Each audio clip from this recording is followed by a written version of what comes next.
Students, आज हम देखेंगे चैप्टर 8 मोशन के जितने भी क्वेश्चंस हैं एनसीईआरटी के, है ना, उनका हम सॉल्यूशन देखेंगे।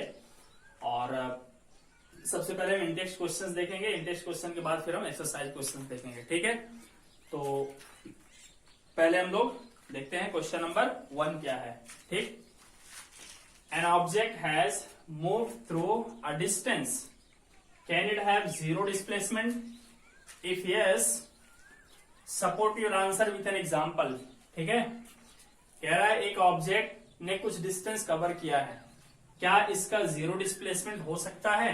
अगर हाँ, तो अपने आंसर का सपोर्ट एक एग्जाम्पल से कीजिए। ठीक है, तो ऐसा हो सकता है। कैसे हो सकता है? देखिए, मान लेते हैं ये पॉइंट ए है, इस पॉइंट से किसी ऑब्जेक्ट ने चलना शुरू किया और एक सर्कुलर ट्रैक पे घूमते हुए वापस ए में आ गया। ठीक, तो उसने डिस्टेंस तो कवर किया, क्योंकि डिस्टेंस जो होता है वो क्या होता है? पाथ का लेंथ होता है। तो इसका जो लेंथ होगा वो उसका क्या हो जाएगा? डिस्टेंस। लेकिन डिस्प्लेसमेंट जीरो हो जाएगा, क्योंकि जहां से चलना स्टार्ट किया फिर वहीं आकर के रुक गया। तो इनिशियल पोजीशन और फाइनल पोजीशन सेम हो गया, इसलिए डिस्प्लेसमेंट जीरो होगा। ठीक, तो इसका आंसर हो जाएगा yes.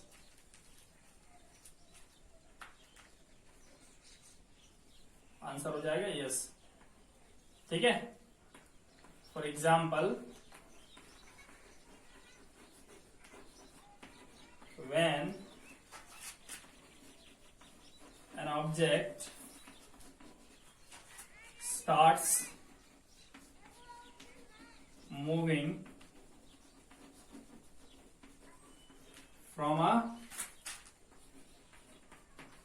point and come back to the same point after completing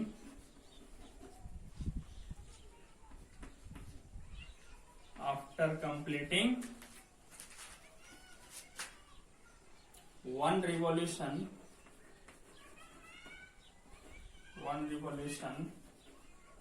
in a circular path। ठीक है, ये इसका आंसर हो जाएगा। नेक्स्ट क्वेश्चन है, a farmer moves along a boundary of a square field of side 10 metre in 40 seconds. What will be the magnitude of displacement of the farmer at the end of 2 minutes 20 second. कह रहा है एक किसान जो है एक boundary के किनारे किनारे, है ना, जो कि स्क्वायर फील्ड है, ठीक, जिसका साइड 10 मीटर है, उसके किनारे किनारे वो 40 सेकंड में एक चक्कर लगा लेता है। ठीक है, तो कह रहा है उसके डिस्प्लेसमेंट का मैग्नीट्यूड क्या होगा अगर वो किसान 2 मिनट 20 सेकेंड बाद पर जहां होता है उसका डिस्प्लेसमेंट क्या होगा। ठीक है, तो देख लेते हैं हम लोग। मान लेते हैं ये एक स्क्वायर फील्ड है। ठीक है, ए बी सी डी सारे 10-10 मीटर के हैं, क्योंकि स्क्वायर फील्ड है और स्क्वायर का सभी साइड इक्वल होता है। तो एक साइड जब 10 मीटर का है तो सभी साइड 10 मीटर का होगा। ठीक है, वो ए से चलना स्टार्ट करता है, बी में जाएगा, बी से सी, सी से डी, डी से वापिस ए आ जाएगा। ये एक चक्कर पूरा करने में उसे 40 सेकंड लग जाता है। ठीक है, तो टोटल वो कितना चल रहा है? 2 मिनट 20 सेकंड। तो पहले पता करते हैं कि 2 मिनट 20 सेकंड में वो कितना रिवॉल्यूशन कंप्लीट कर पाएगा। तो इसका आंसर देखिए हो जाएगा, है ना, revolutions completed in 2 minute 20 seconds. 2 minute 20 seconds. तो ध्यान दीजिए, इस 2 मिनट 20 सेकेंड टोटल को सेकेंड में बदलिए, तो 2 मिनट इक्वल टू हो जाएगा 120 सेकेंड प्लस 20 सेकेंड, यानी कि 140 सेकेंड्स। और वो 1 रिवॉल्यूशन कंप्लीट करता है 40 सेकेंड में, तो 40 से डिवाइड कर देंगे इसको। ठीक है, तो हो जाएगा 3.5 रिवॉल्यूशंस, है ना। तो वो 3.5 रिवॉल्यूशन कंप्लीट करेगा। कहने का मतलब है वो 3 चक्कर पूरा घूमेगा और फिर आधा चक्कर। तो आधा चक्कर मतलब अगर वो ए से स्टार्ट करता है तो फाइनली वो सी में रुक जाएगा। ठीक है, अब चूंकि हमें डिस्प्लेसमेंट का मैग्नीट्यूड निकालना है, तो डिस्प्लेसमेंट क्या होता है, इनिशियल पोजीशन और फाइनल पोजीशन के बीच का शॉर्टेस्ट डिस्टेंस, यानी कि यहां पर हम ए सी निकाल देंगे। ठीक है, तो हो जाएगा मैग्नीट्यूड ऑफ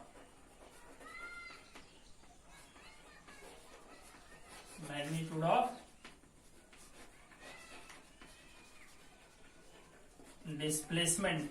ठीक है, तो देख सकते हो ये राइट ट्राइंगल है, तो राइट ट्राइंगल में पाइथागोरस थ्योरम से हम हाइपोटेनस निकालेंगे तो क्या होता है, हाइपोटेनस का फॉर्मूला रूट अंडर, है ना, परपेंडिकुलर का स्क्वायर प्लस बेस का स्क्वायर, यानी के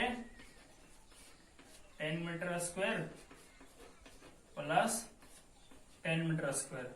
इसको सॉल्व करोगे 10 10 जा 100 और यहां भी 10 10 जा 100 हो जाएगा 200 मीटर स्क्वायर। अब 200 में से हम 2 इंटू 10 इंटू 10 में फैक्टराइज कर सकते हैं इसको, तो 10 और 10 एक कॉमन फैक्टर है, तो 10√2 मीटर इसका आंसर हो जाएगा। ठीक, चलिए अब हम नेक्स्ट क्वेश्चन देखते हैं। तो नेक्स्ट क्वेश्चन है which of the following is true for displacement. Displacement के बारे में कौन सी बात सही है। इट कैन बी 0, तो यस ये सही है ना, ये ट्रू है, ये 0 हो सकता है ना। दूसरा है its magnitude is greater than the distance travelled by the object. Displacement का जो मैग्नीट्यूड है वो डिस्टेंस से ज्यादा होता है, तो ये फॉल्स है। ठीक है, ऐसा नहीं हो सकता, ये फॉल्स है, ये ट्रू है। ठीक है, ये क्यों नहीं हो सकता, क्योंकि मान लेते हैं पॉइंट ए से एक ऑब्जेक्ट बी तक जाता है, ठीक, और बी तक जाता है तो यहां से यहां तक डिस्टेंस मान लेते हैं 10 मीटर है, ठीक। फिर बी से सी तक जाता है और बी से सी तक का डिस्टेंस है 5 मीटर, और फिर वो सी में आके फाइनली रुक जाता है ना, ए से बी, बी से सी से फिर वापस बी में आ जाता है। तो डिस्टेंस कितना हो गया, डिस्टेंस हो गया 10 + 5 15 और वापस 5 आया वो 20। चूंकि डिस्टेंस में हमें पाथ का लेंथ देखना है, जिस रास्ते से गया उसका लेंथ देखना है। ठीक है, वो तो हो गया कितना 20 मीटर। बट डिस्प्लेसमेंट देखेंगे तो इनिशियल और फाइनल पोजीशन के बीच का, तो इनिशियल ए है और फाइनल बी है, इसके बीच का जो डिस्टेंस है वो तो 10 मीटर है, तो डिस्प्लेसमेंट तो कम हो गया। और यहाँ कह रहा है डिस्प्लेसमेंट का मैग्नीट्यूड ग्रेटर होता है, इसलिए ये गलत है। ठीक, चलिए नेक्स्ट है distinguish between speed and velocity. Speed और वेलोसिटी में क्या फर्क है ये बताइए। तो वैसे में ये फर्क आपको लेक्चर के एक्सप्लेनेशन में बता चुका हूं, लेकिन यहां फिर बताता हूं। ठीक है, एक तरफ हम ले लेते हैं स्पीड, एक तरफ ले लेते हैं वेलोसिटी। ठीक है, स्पीड क्या होता है ना, first point, it is defined as distance covered per unit time, per unit time. ठीक है, और इसको हम डिफाइन करते हैं, इट इज डिफाइंड एज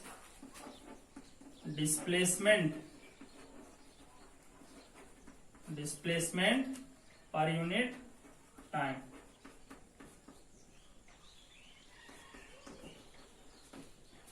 ठीक है, next point, it is scalar quantity. ये स्केलर क्वांटिटी है,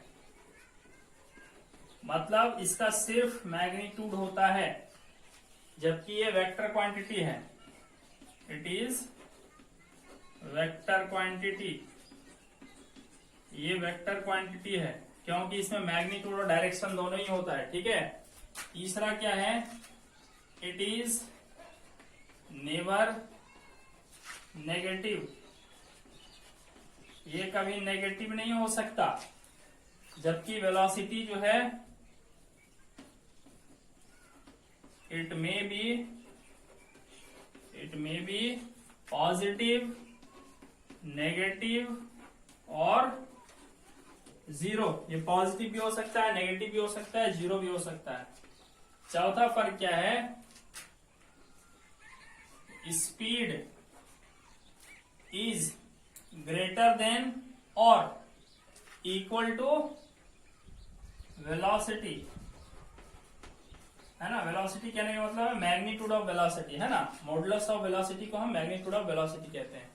स्पीड वेलोसिटी से बड़ा होगा या उसके बराबर हो सकता है, ठीक है, जबकि वेलोसिटी जो होता है इसका मैग्नीट्यूड, ठीक है, लेस देन और इक्वल टू स्पीड होगा। स्पीड से कम होगा या फिर ज्यादा ज्यादा वो इक्वल हो सकता है, ठीक है। तो ये कुछ बेसिक डिफरेंसेस हैं स्पीड और वेलोसिटी के बीच। नेक्स्ट क्वेश्चन देखते हैं। तो यहाँ पे क्वेश्चन है, under what conditions is the magnitude of average velocity of an object equal to its average speed. किस कंडीशन में एवरेज वेलोसिटी का मैग्नीट्यूड एवरेज स्पीड के इक्वल होगा, ठीक। तो ये दोनों इक्वल तब होगा जब ऑब्जेक्ट स्ट्रेट लाइन में चलता हो और अपना डायरेक्शन रिवर्स नहीं करता हो, ठीक है।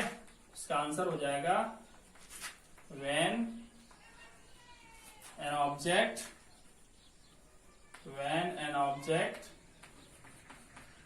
moves along a straight line,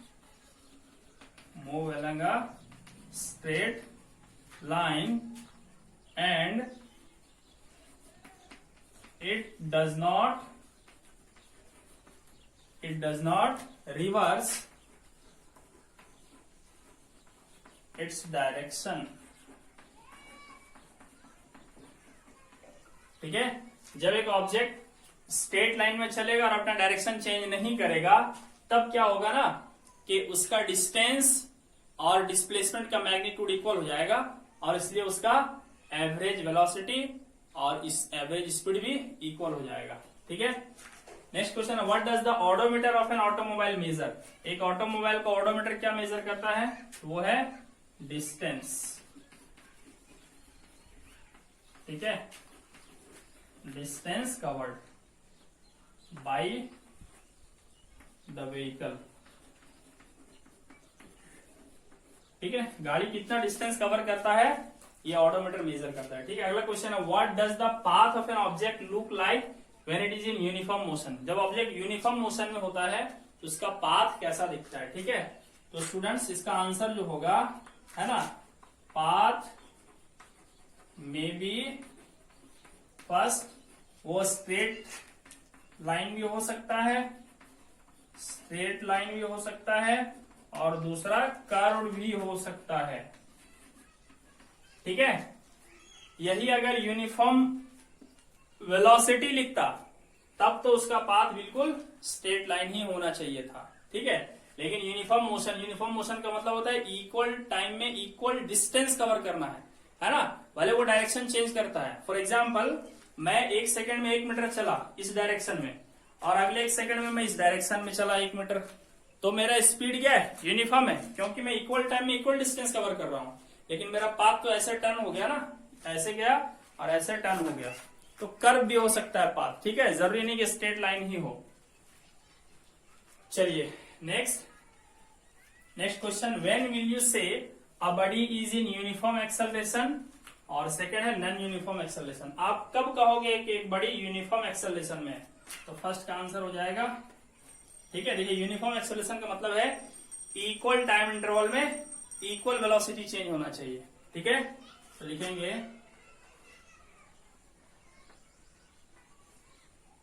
a body is said to be in uniform acceleration if it changes its velocity by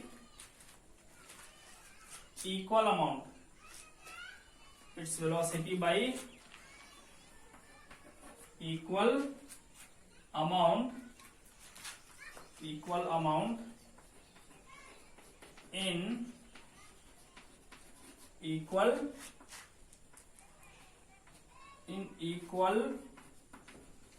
time interval. ठीक है, अगर एक ऑब्जेक्ट इक्वल टाइम इंटरवल में इक्वल अमाउंट में वेलोसिटी चेंज करता है तो वो यूनिफॉर्म एक्सेलरेशन में माना जाएगा। ठीक है, सेकंड, तो नेक्स्ट का आंसर होगा सेकंड पार्ट का, है ना। सेकंड पार्ट का आंसर होगा a body is said to be in non-uniform acceleration if it changes its velocity by unequal amount in equal interval of time।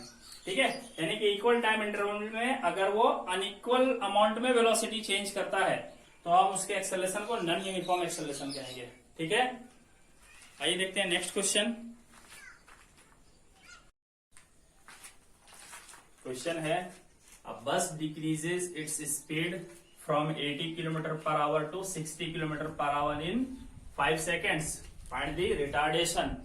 देखिए रिटार्डेशन निकालना है तो पहले हम एक्सेलरेशन निकालेंगे, फिर इसका साइन चेंज कर देंगे, रिटार्डेशन हो जाएगा। ठीक है, तो इनिशियल स्पीड कितनी है 80 kilometre per our. Initial speed, initial velocity को हम u से दिखाएंगे। ठीक है, 80 किलोमीटर पर आवर, इसको हम बदल लेंगे मीटर पर सेकंड में, 5/18 से मल्टीप्लाई कर देंगे। ठीक है, तो ये मीटर पर सेकंड में चेंज हो जाएगा। ठीक, तो डिविजिबल है ये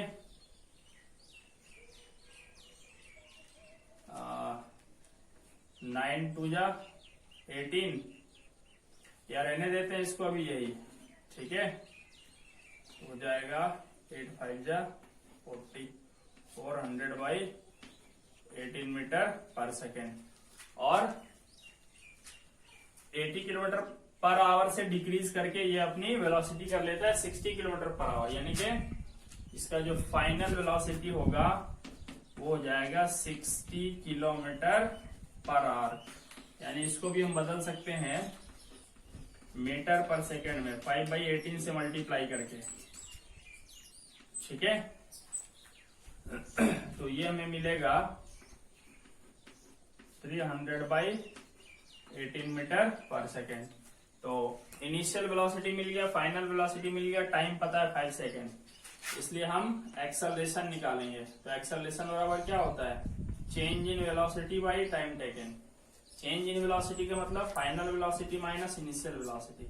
तो फाइनल हमें पता है 300/18 माइनस इनिशियल पता है 400/18 डिवाइडेड बाई टाइम जो कि है 5 सेकेंड्स। ठीक है, चलिए 18 का एलसीएम स्टूडेंट्स 18 होगा, 300 माइनस 400 दैट इज -100 हो जाएगा, ये 5 यहाँ चला आएगा। ठीक है, एक्सेलरेशन निकाल रहे हैं, यूनिट आएगी मीटर पर सेकेंड स्क्वायर। 5 से ये 20 टाइम में कटेगा, फिर 9 2 18 10, यानी कि -10/9 है ना, ये एक्सेलरेशन आया। तो हमें रिटार्डेशन पूछा गया है, तो रिटार्डेशन में क्या करते हैं हम लोग, एक्सेलरेशन का जो भी वैल्यू आता है इसका साइन चेंज कर देंगे। Therefore retardation equal to 10/9 metre per second square. ठीक है, आइए नेक्स्ट क्वेश्चन देखते हैं। A train starting from a railway station and moving with uniform acceleration attains a speed of 40 kilometre per hour in 10 minutes, find its acceleration. फिर से acceleration निकालना है, और देखिए ये यूनिफॉर्म एक्सेलरेशन में है। तो जब भी कोई ऑब्जेक्ट यूनिफॉर्म एक्सेलरेशन में होता है तो हम इक्वेशंस ऑफ मोशन का यूज कर सकते हैं। यहां भी हमने इक्वेशन ऑफ मोशन को ही मॉडिफाइड फॉर्म में डायरेक्ट यूज कर दिया। वैसे इक्वेशन ऑफ मोशन का फर्स्ट इक्वेशन होता है v = u + at, इसका भी यूज करके आप निकाल सकते थे इसको, और इसको ऐसे ही निकालते हैं। ठीक है, तो हमारे पास पता है ना v = u + at। Equation of motion का यूज तभी कर सकते हैं जब एक्सेलरेशन यूनिफॉर्म हो, अदरवाइज नहीं कर सकते। तो तो फाइनल वेलोसिटी कितना है, देखिए वो स्टार्ट कर रहा है रेलवे स्टेशन से, मतलब इनिशियल वेलोसिटी 0 हो गई, और किस वेलोसिटी तक पहुंच जाता है 40 किलोमीटर पर आवर, तो ये हो गया फाइनल। तो v के जगह पर हम लिख देंगे 40, यहाँ 5/18 से मल्टीप्लाई कर देंगे तो ये ऐसा यूनिट में बदल जाएगा, इक्वल टू u मतलब इनिशियल वेलोसिटी जो कि 0 है, प्लस एक्सेलरेशन निकालना है, टाइम 10 मिनट्स, तो मिनट में है तो इसको सेकंड में बदलना पड़ेगा, तो 60 से मल्टीप्लाई कर देंगे, ठीक है। यहां से आपको मिल जाएगा ये हो जाएगा 45 या 200/18 और equal to a into 600।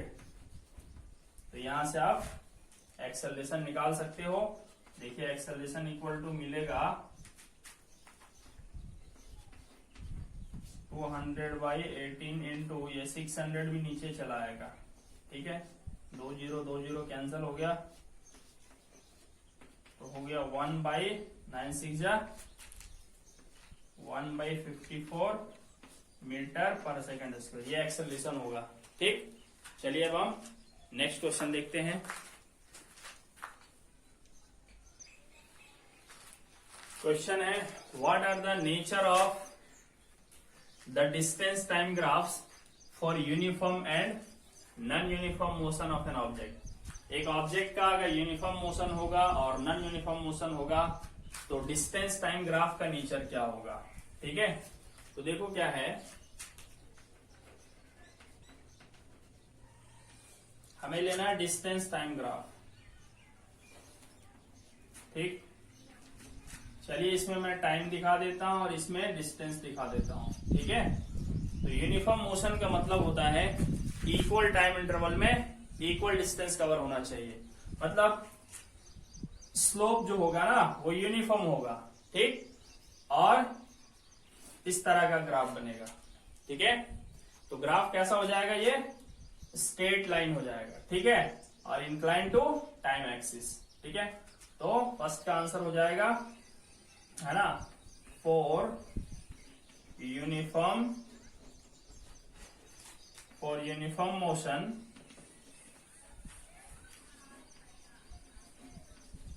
graph is a straight line. Graph is a straight line inclined to time axis at some angle, है ना, कुछ एंगल यहां भी बनाएगा और इंक्लाइंड रहेगा इसके ऊपर, ठीक है, बट वो 90 से कम होना चाहिए, लेस देन 90 डिग्री, ठीक है।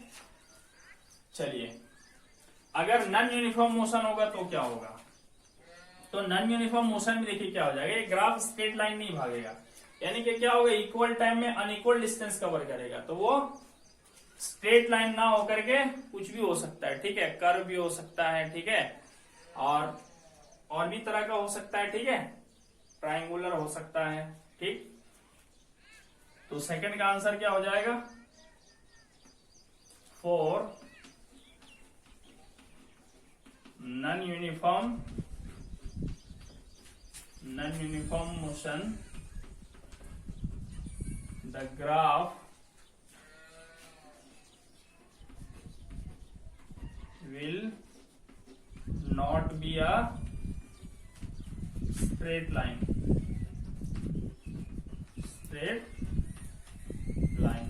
ठीक है, वो स्ट्रेट लाइन नहीं होगा, ठीक है, वो एक कर्व भी हो सकता है ना, इट मे बी कर्व, ठीक।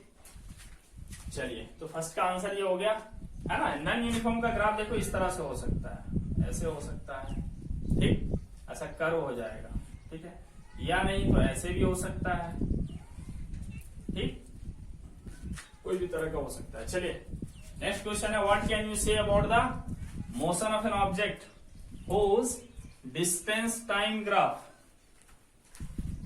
Is a straight line parallel to time axis.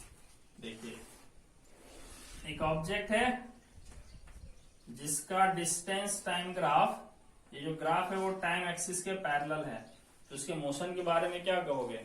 Parallel होने का मतलब ये हुआ कि उसका डिस्टेंस टाइम के साथ चेंज हो ही नहीं रहा है, ठीक है। मतलब टाइम तो पास हो रहा है लेकिन इसका डिस्टेंस ना बढ़ रहा है ना घट रहा है, ठीक। तो इसलिए रेस्ट पे हो जाएगा, ठीक है। The object is at rest. The object is at rest, ये आंसर होगा। चलिए नेक्स्ट क्वेश्चन देखते हैं।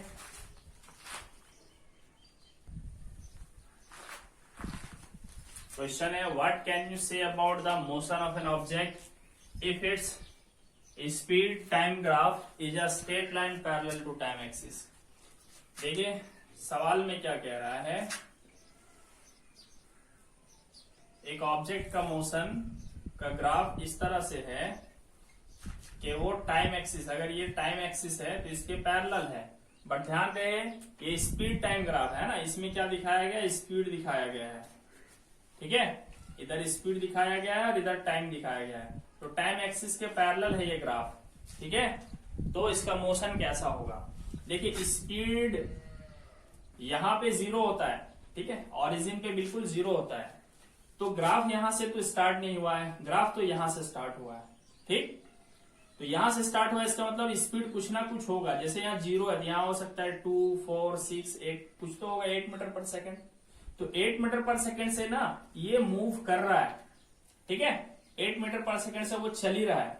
अच्छा ये ग्राफ अगर ऊपर भागता तो इसकी स्पीड क्या होती? बढ़ती। और अगर ये ग्राफ नीचे भागता तो स्पीड क्या होता? घटता।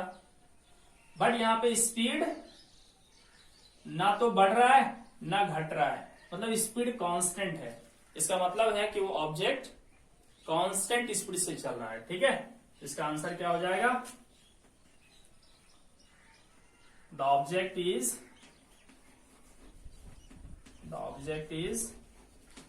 मूविंग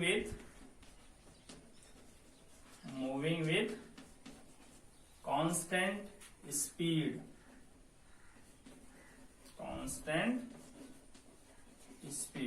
ठीक है। वेलोसिटी नहीं लिखना है यहां में, क्योंकि स्पीड टाइम ग्राफ है तो स्पीड ही मिलेगा मुझे, ठीक। चलिए नेक्स्ट क्वेश्चन है what is the quantity which is measured as the area occupied below the velocity time graph, ठीक है। तो इसका वन वर्ड आंसर है डिस्प्लेसमेंट, ठीक है। कभी भी अगर हमारे पास इस तरह का ग्राफ हो, इधर मान लो दिखाया गया है वेलोसिटी, ठीक है, और इधर अगर दिखाया गया हो टाइम, तो इससे जो ग्राफ बनेगा, मान लीजिए ये ग्राफ है, तो इस ग्राफ के नीचे का जब हम एरिया निकाल देंगे ना, तो उससे हमें क्या मिल जाएगा? डिस्प्लेसमेंट मिल जाएगा। वेलोसिटी टाइम ग्राफ रहेगा तो डिस्प्लेसमेंट मिलेगा, और अगर स्पीड टाइम ग्राफ रहा तो डिस्टेंस मिलेगा, ठीक। तो यहाँ पे वेलोसिटी टाइम ग्राफ है तो इसके नीचे के एरिया हमें क्या बताएगा? डिस्प्लेसमेंट बताएगा। तो इसका आंसर क्या हो जाएगा? डिस्प्लेसमेंट, ठीक। नेक्स्ट क्वेश्चन है अ बस starting from rest moves with a uniform acceleration. एक बस रेस्ट से शुरू हो रहा है, मतलब initial velocity 0 metre per second हो गई, और यूनिफॉर्म एक्सेलरेशन से चल रहा है। इसका मतलब इक्वेशंस ऑफ मोशन का इस्तेमाल हम कर सकते हैं। एक्सेलरेशन है 0.1 metre per second square for 2 minutes, और 2 मिनट तक वो सेम एक्सेलरेशन से चलता है। कह रहा फाइंड द स्पीड अक्वायर्ड, तो कौन सी स्पीड वो अक्वायर कर लेगा 2 मिनट बाद, और उसी 2 मिनट में वो कितना डिस्टेंस ट्रेवल करेगा, ठीक है। तो देखिए इसका सॉल्यूशन है ना, फाइंड द स्पीड, 2 मिनट बाद जो स्पीड अक्वायर करेगा वो कौन सा हो जाएगा? फाइनल स्पीड हो जाएगा। तो फाइनल स्पीड का क्या फॉर्मूला हमारे पास? v equal to u plus a t, final speed, initial speed, acceleration, time. अभी आप सोच रहे होंगे सर वेलोसिटी क्यों नहीं बोल रहे आप, यहाँ पे फाइनल वेलोसिटी, इनिशियल वेलोसिटी बोलना चाहिए था, लेकिन यहाँ इसलिए नहीं बोल रहा क्योंकि यहाँ पे स्पीड का जिक्र है तो स्पीड बोलेंगे, या लिखना भी हो तो स्पीड लिखेंगे, ठीक। और यहाँ पे फायदा ये है कि डायरेक्शन नहीं बताना हमें, क्योंकि स्पीड की बात हो रही है, स्पीड स्केलर क्वांटिटी है। देखिए फर्स्ट पार्ट सॉल्व हो जाएगा। फाइनल स्पीड नहीं पता, उसको v रहने दो, इनिशियल तो पता है 0, क्योंकि वो रेस्ट से शुरू कर रहा है बस, तो यहाँ 0 बैठा देंगे, प्लस ये एक्सेलरेशन दिया हुआ है 0.1 मीटर पर सेकंड स्क्वायर, वैसा यूनिट में है, कोई बदलने का जरूरत नहीं है।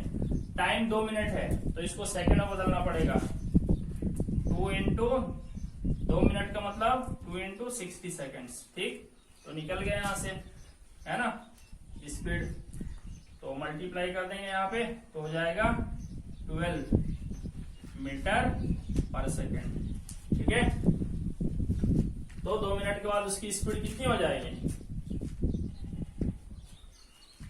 12 मीटर पर सेकेंड। चलिए नेक्स्ट क्वेश्चन बी है, द डिस्टेंस ट्रेवल, डिस्टेंस कितना ट्रेवल करेगा, तो इस ये वाला second equation of motion use करेंगे, s equal to u t plus half a t square, u t plus half a t square. वैसे s डिस्प्लेसमेंट होता है, लेकिन यहाँ डिस्टेंस होगा, क्योंकि बात हो रही है स्पीड की। ठीक है, स्पीड स्केलर होता है तो डिस्टेंस भी स्केलर क्वांटिटी होगा, इसलिए यहाँ पे डिस्टेंस निकलेगा। खैर उससे कोई फर्क नहीं पड़ता, है ना। s equal to u t plus half a t square, u initial speed 0, time 2 minute मतलब 120 सेकेंड, प्लस हाफ लिखेंगे, एक्सेलरेशन है 0.1 इंटू टाइम का स्क्वायर, फिर टाइम हो जाएगा 120 सेकेंड का स्क्वायर। इसको सॉल्व करेंगे, ये तो ये वाला टर्म 0 हो जाएगा। अब 120 इंटू 120 कितना हो जाएगा, 12 या 144 और 2 0 इंटू यहाँ पे है 0.1 डिवाइडेड बाई नीचे है 2। ठीक, तो डिवाइड कर दो 2 से, तो कितना हो जाएगा, 2 7 जा 14, 2 2 जा 2 0 यहाँ पे बैठ जाएगा। ठीक, तो डेसिमल की वजह से एक 0 हट जाएगा, 720 मीटर, क्योंकि डिस्टेंस है तो उसका ऐसा यूनिट मीटर होता है। तो डिस्टेंस वो कितना ट्रेवल करेगा, 720 मीटर। चलिए अब हम नेक्स्ट क्वेश्चन देखते हैं।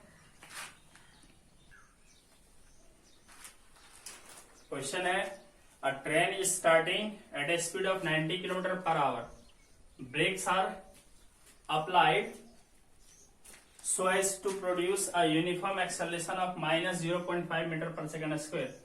Find how far will the train go before it is brought to rest. है ना, क्वेश्चन ये है कि एक ट्रेन 90 किलोमीटर पर आवर की स्पीड से ट्रेवल कर रहा है, मतलब शुरू में उसका स्पीड 90 किलोमीटर पर आवर है। ठीक है,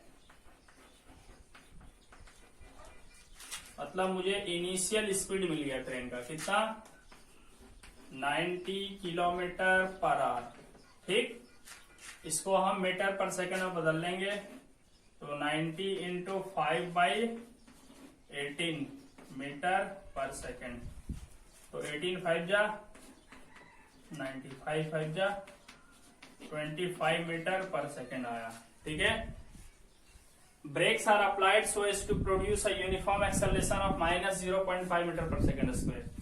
ब्रेक अप्लाई किया जाता है ताकि इसका यूनिफॉर्म एक्सेलरेशन इतना हो जाए। ध्यान दीजिए, वर्ड यूज किया एक्सेलरेशन, बट यहाँ माइनस साइन लगा हुआ है, इसका मतलब समझ जाओ कि इसकी स्पीड धीरे धीरे कम हो रही है। ठीक है, तो एक्सेलरेशन यहाँ पे दिया हुआ है minus 0.5 metre per second square. कह रहा है find how far will the train go before it is brought to rest. वो रेस्ट में आने से पहले वो कितना डिस्टेंस कवर करेगा। ठीक है, यानी कि एस पूछा गया है। ठीक, तो हम कौन सा इक्वेशन यूज करें, देखिए यहाँ टाइम पता नहीं है, तो s equal to u t plus half a t square use नहीं कर सकते। ठीक है, तो पहले क्या करना होगा,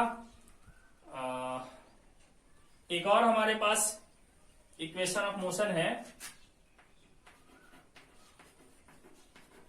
थर्ड इक्वेशन ऑफ मोशन याद होगा आपको, v square equal to u square plus 2as, है ना, इससे हम निकाल सकते हैं। ठीक है, v का मतलब क्या, फाइनल, तो फाइनली वो तो रुक जा रहा है ना, it is brought to rest, रोक दिया जाता है लास्टली उसको, तो यहाँ पे हमें फाइनल स्पीड उसकी मिल जाती है 0 मीटर पर सेकेंड। ठीक, तो v स्क्वायर के जगह पर हम लिख देंगे 0 का स्क्वायर इनिशियल जो था वो 90 किलोमीटर पर आवर था, जो कि मीटर पर सेकंड में बदलने के बाद 25 मिला। तो 25 का square plus 2 times acceleration minus 0.5 into distance, ये हमें निकालना है। ठीक है, तो बड़े आराम से ही निकल जाएगा। देखिए ये 2 5 जा 10, बट एक डेसिमल है इसलिए 1 हो जाएगा 1s, और ये माइनस में है। ठीक है, और इधर 0 है, तो 0 इक्वल टू हमें मिलेगा 25 का स्क्वायर करेंगे तो 625, और 2 5 जा 10, डेसिमल की वजह से 0 हट जाएगा तो माइनस 1s बचेगा यहाँ पे। ठीक, तो ये माइनस 1s को उठा के इधर ले आओ तो हो जाएगा 1s, और उधर बचेगा 625। तो ये 1 लिख के कोई फायदा नहीं है, क्योंकि किसी भी चीज का कोफिशिएंट 1 होता है अगर कोई नंबर ना हो तो ये आ गया 625 मीटर। ठीक है, ये आंसर होगा, यानी कि ट्रेन रेस्ट में आने से पहले इतना डिस्टेंस कवर करेगा। चलिए अगला क्वेश्चन है, a trolley while going down an inclined plane. देखिए इस तरह का एक इंक्लाइंड प्लेन है, इस तरह का एक प्लेन है, इंक्लाइंड है यानी कुछ एंगल यहाँ बन रहा होगा हॉरिजॉन्टल के साथ, और एक ट्रॉली यहाँ पे इस तरह से चल रही होगी। ठीक है, ये एक ट्रॉली है, इंक्लाइंड पे ऐसे चल रही है। ठीक है, while going down an inclined plane has an acceleration of 2 centimetre per second square, है ना। इसका एक्सेलरेशन जो है वो इस तरफ होगा इंक्लाइंड प्लेन के पैरेलल, वो भी कितना 2 सेंटीमीटर पर सेकेंड स्क्वायर, ये इसका एक्सेलरेशन है। तो कह रहा है what will B its velocity after 3 second of the start. Start होने के बाद 3 सेकेंड पे इसकी वेलोसिटी कितनी होगी। देखिए धीरे धीरे इसकी वेलोसिटी बढ़ेगी। ठीक है, तो कितना होगा वही हमें कैलकुलेट करना है। तो देखिए यहाँ पे क्या कह रहा है, what will B its velocity after start. Start होने के बाद, स्टार्ट हो रहा है इसका मतलब इनिशियल वेलोसिटी इसका कितना हो गया 0 मीटर पर सेकेंड। फाइनल कितना होगा नहीं मालूम, ये हमें निकालना है। एक्सेलरेशन दिया हुआ है 2 centimetre per second square. Acceleration positive है, इसका मतलब समझना ये है इसकी वेलोसिटी बढ़ रही है। ठीक, और टाइम भी दिया हुआ है कितना 3 सेकेंड। कौन सा इक्वेशन ऑफ मोशन यूज करेंगे हम लोग, है ना। तो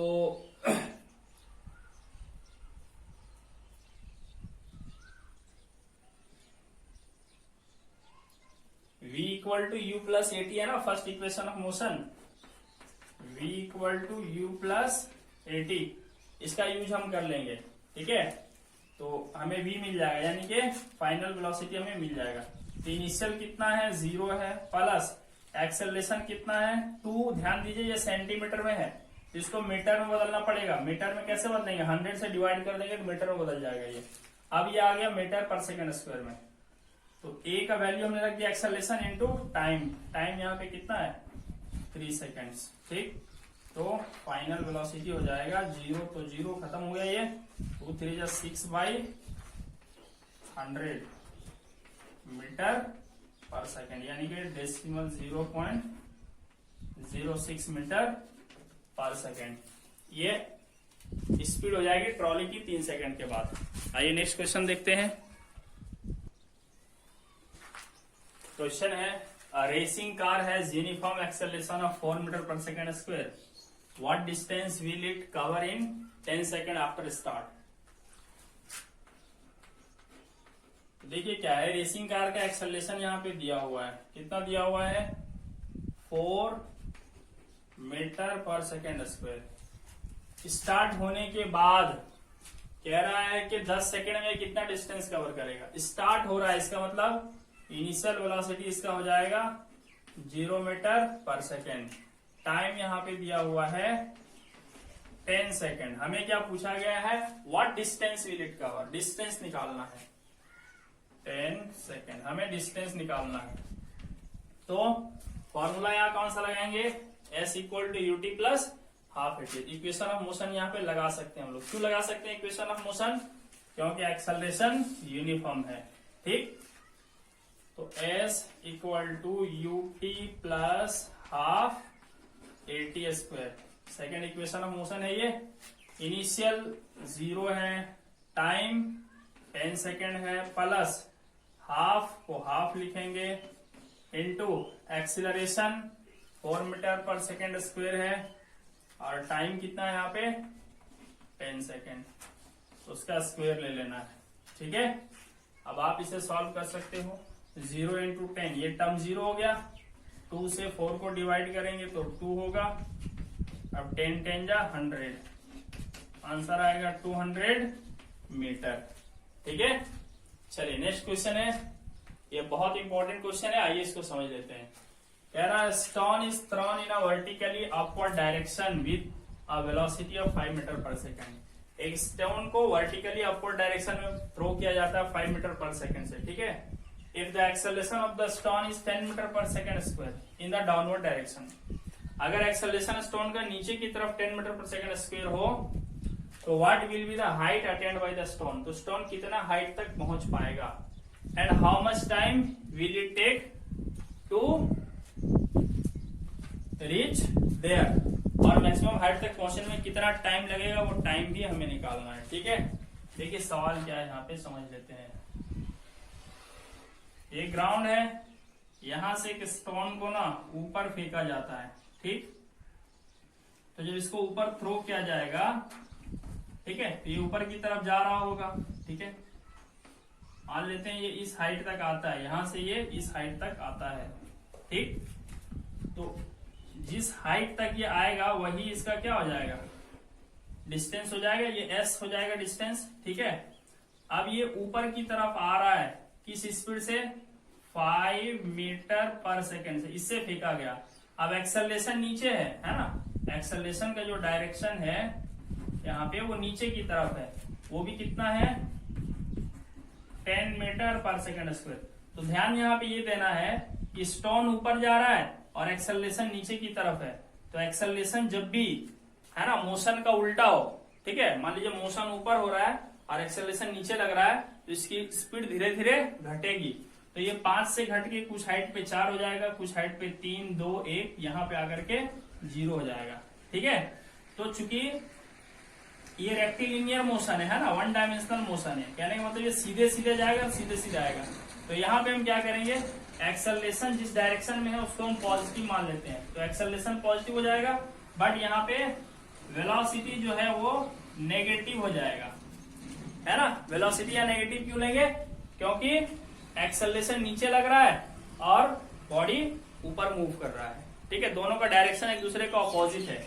तो मैंने आपको बताया था कि जब भी कोई स्ट्रेट लाइन मोशन करता हो तो एक डायरेक्शन आप पॉजिटिव मान सकते हो और एक नेगेटिव। तो हमने एक्सेलरेशन की तरफ पॉजिटिव माना है, तो ऊपर की तरफ हमें क्या मानना पड़ेगा, नेगेटिव मानना पड़ेगा। ठीक है, तो अच्छा, जब यहाँ पे आ जाएगा तो मैक्सिमम हाइट पे आने के बाद क्या हो जाएगा, ये एक इंस्टेंट के लिए रुकेगा यहाँ पे, तो फाइनल वेलोसिटी इसकी हो जाएगी 0 मीटर पर सेकेंड। ठीक है, तो हम लोग लिखेंगे S इक्वल टू क्या होता है, ut plus half AT square. ठीक है, बट यहाँ पे टाइम नहीं दिया हुआ है। ठीक है, तो फिर हम ये वाला रिलेशन यूज करेंगे, v square equal to u square plus 2as। तो v मतलब क्या, फाइनल वेलोसिटी। जब पत्थर को फेंकेंगे तो फाइनली एकदम जब वो मैक्सिमम हाइट पे होगा तब उसकी वेलोसिटी 0 हो जाएगी। तो 0 का स्क्वायर, इनिशियल कितना है -5 का स्क्वायर प्लस 2 इंटू एक्सेलरेशन कितना है 10, और डिस्प्लेसमेंट को हम s से दिखाएंगे, या डिस्टेंस, है ना। असल में ये s जो है वही हाइट हो जाएगा यहाँ पे, है ना, यही हाइट हो जाएगा क्योंकि यही डिस्टेंस वो ट्रेवल कर रहा है। ठीक, तो अब हम क्या करेंगे, ये 5 का स्क्वायर हो गया 25 प्लस 20s। अब इस 20s को उठा के अंदर ले आओ तो ये हो जाएगा -20s, और इधर है 25। तो s इक्वल, ये 5 मत समझना इसको, ये s है ना। तो s इक्वल टू हो जाएगा 25 बाई, देखिए -20 इधर आ जाएगा, तो हो जाएगा -21 माइनस 1.25 कितना मीटर। तो यहाँ डिस्प्लेसमेंट नेगेटिव है, नेगेटिव हमने किधर माना है, ऊपर की तरफ, ठीक है। इसका मतलब ये ऊपर की तरफ कितनी हाइट तक जाएगा, 1.25 मीटर। तो हम लोग लिखेंगे, है ना, एस के बजाय अब हम क्या लिख देंगे, हाइट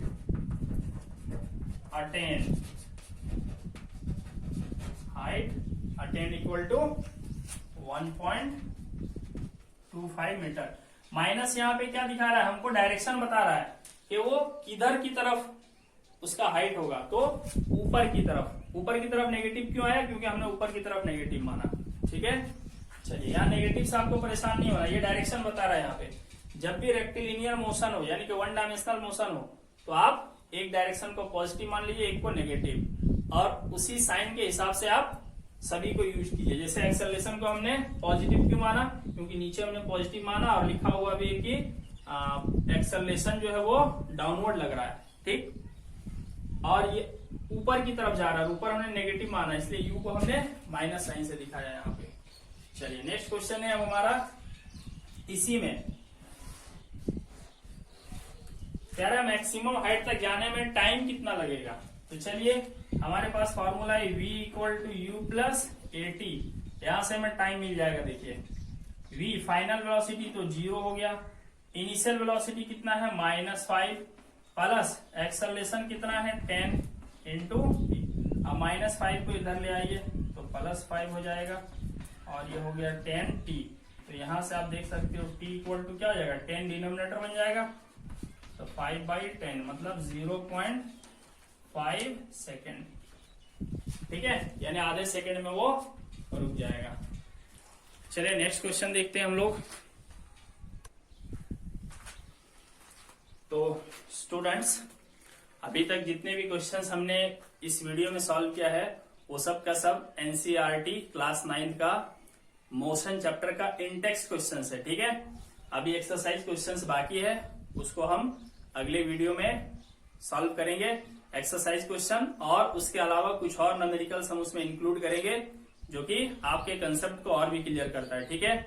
और आज का ये जो वीडियो है, जिसपे हमने एनसीईआरटी के मोशन चैप्टर का जो इंडेक्स क्वेश्चन सॉल्व किया है ना, उससे रिलेटेड और कुछ और इम्पोर्टेंट क्वेश्चन से रिलेटेड एक पीडीएफ हमने लिंक दे रखा है डिस्क्रिप्शन में, ठीक है, पीडीएफ के लिए, और एक और लिंक हमने दे रखा है उसके सॉल्यूशन के लिए, ठीक है। तो आपको क्या करना है कि डिस्क्रिप्शन पे जाना है आपको, और वहां से क्वेश्चन वाला पीडीएफ पहले डाउनलोड कर लीजिए और खुद से सॉल्व करने का कोशिश कीजिए, ठीक है। नहीं बनता है तब आप फिर सॉल्यूशन वाला पीडीएफ डाउनलोड कर लीजिए और उससे देख लीजिए। उसके बाद भी अगर प्रॉब्लम बाकी रहता है तो आप हमारे नंबर पे कांटेक्ट कर सकते हैं, है ना। मैं आपको व्हाट्सएप के जरिए सॉल्यूशन एक्सप्लेन कर दूंगा, ठीक है स्टूडेंट्स। और एक बात और मैं आपको यहीं पे बता देना चाहता हूँ कि जैसे ये चैप्टर एंड होता है ना, हम लोग तुरंत नया चैप्टर स्टार्ट करेंगे, ठीक है। और वो केमिस्ट्री का चैप्टर होगा, ठीक है। केमिस्ट्री का फर्स्ट चैप्टर हम लोग स्टार्ट करेंगे इसके बाद। तो आप कंटिन्यूअसली देखते रहिए वीडियोस को और सीखते रहिए। Thank you.